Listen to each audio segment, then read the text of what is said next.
कोई अमल बिल्कुल ॾिसण को बहु ही मामूली और छोटा होंदे, लेकिन वो अल्लाह के नज़दीक बहु ही भारी होंदे, जिन्हें ते अल्लाह ही खुश होंदे, अल्लाह की मखलूक भी खुश होंदी है।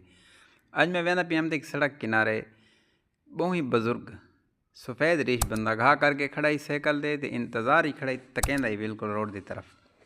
लिंक रोड है तो मैं उथे गुजरा तो मैं भी उदो डिठे, मैं उथे मठा थियां तो मेरे को आवाज़ खींचस, मैं रुक गया। तो मेरे को आखिर बचड़ा बहु सवेल का इंतज़ार ही खड़ा, कोई नहीं लंघदा पिया, मैंने नाले पंडड़ी साइकिल ते रखवा जा। खैर मैं मोटरसाइकिल अपना खड़ा के ते चाचे नाल पंडड़ी चवई साइकिल उत्ते और रखी से ते रख के उनके बाद ही मेरे दिल च कि मैं कि पता नहीं इन गर्मी के किहड़े टाइम का इंतज़ार ही खड़ा हो सी।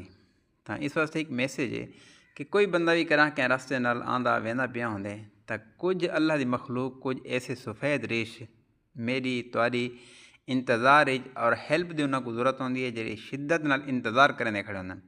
तो ये अमल मामूली और बहुत छोटे हैं, लेकिन अल्लाह को बहुत पसंद होंदे।